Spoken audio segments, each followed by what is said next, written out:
बस 15 मिनट लूँगा ना।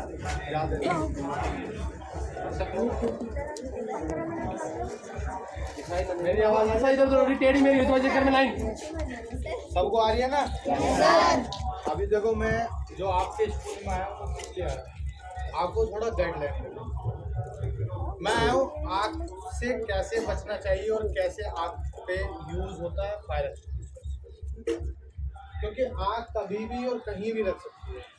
तो आज मेरा मोटिव यही है कि आप लोगों को थोड़ा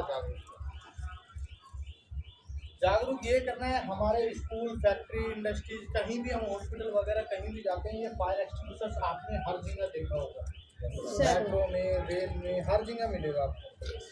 तो इसका यूज कैसे होता है, how to use of fire extinguisher, इसको यूज कैसे करें, हमें यही सीखना है कि इसको यूज कैसे करें।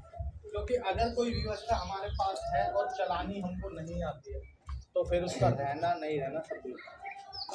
तो इसीलिए हमको इसको चलाना सीखना है, ठीक है। चलाने के लिए क्या करना है, सबसे पहले हमने मीटर का एक प्रेशर देखना है, प्रेशर ऑफ ग्रीन जोन। बीच में एक सुई बनी हुई है, वो निडल बीच में खड़ी हुई है ग्रीन जोन पे, तो प्रेशर ऑफ ग्रीन जोन। सबसे पहले हमारा मोटिव यही होता है, अगर कहीं भी कोई फायर हो जाती है और हमको दिखता है हमारे आसपास में कोई फायर एक्सटिंग्विशर्स है तो हमको उसका निडल देखना है। भाई सपोज करो अगर ये निडल 0 पे इधर रेड पे है, आपने मेहनत करी, आग लगी, आपने उतार के आग में लेके गई, वहाँ चले नहीं फायदा नहीं, आप अपनी जान भी तो जोखिम में डाल रहे हो ना। तो सबसे पहले आपने इसका मीटर देखा, प्रेशर ऑफ ग्रीन जोन है तो ये 101% चलेगा, अगर रेड पे तो नहीं, ठीक है। चलाने के लिए क्या करना है, अपना राइट हैंड का फर्स्ट फिंगर लेंगे और इसमें डाल देंगे, और जब आप इसको खींचेंगे ये अब ये फ्री हो, अब ये फ्री हो।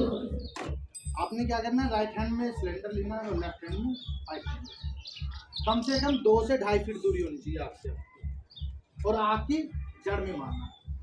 क्योंकि अब जैसे जैसे गर्मी का टेम्परेचर बढ़ रहा है अब आपकी वारदात ज़्यादा होनी शुरू हो गई। अभी कुछ दिन पहले आपने सुना भी होगा भोपरा में सिलेंडर फटे थे, सबको न्यूज़ में पता ही लगता होगा।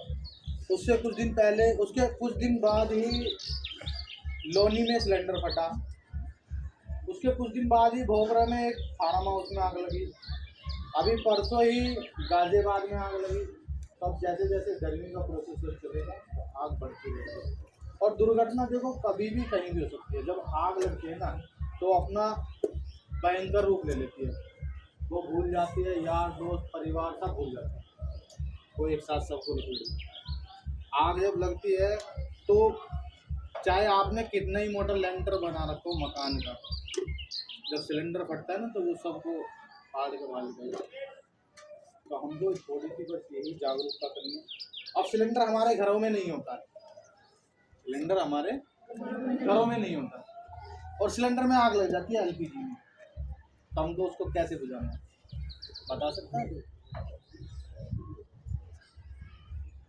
कभी ना कहीं तो पड़ा ही होगा ना भाई। अगर एलपीजी में आग लग जाती है, हमारे पास किसी के घर में भी फायर सिलेंडर नहीं होता, तो हम उसको एलपीजी को कैसे बुझाएंगे? गीले चादर को लपेट, चादर लपेट। अब चादर को गीला कैसे करोगे? अब पानी में टंकी में अगर उसको भिगोगे तो वो तो बहुत समय लगा देगी। बाल्टी हमने सबसे पहले चादर को लेना है, तौलिया कोई भी ऐसी चीज लेनी जो पानी में, कंबल वगैरह जो पानी में प्रॉपर भीग जाए, और उसमें से पानी ऐसे बहना चाहिए। उसको भिगोने के बाद आपने उसको क्या लेना है, चादर को ऐसे हैंड दोनों अंदर रखने हाथ, और उसके जो घेरा होता है ऊपर, उस घेरे के ऊपर उसको ऐसे ढाल देना, यानी ऑक्सीजन कट करना है। आग कभी भी लगेगी वो ट्रायंगल से लगेगी, ऑक्सीजन, हीट और पदार्थ।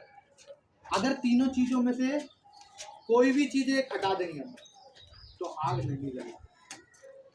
अगर हमारे पास चद्दर भी नहीं है फिर क्या मान लो, बता सकते हो?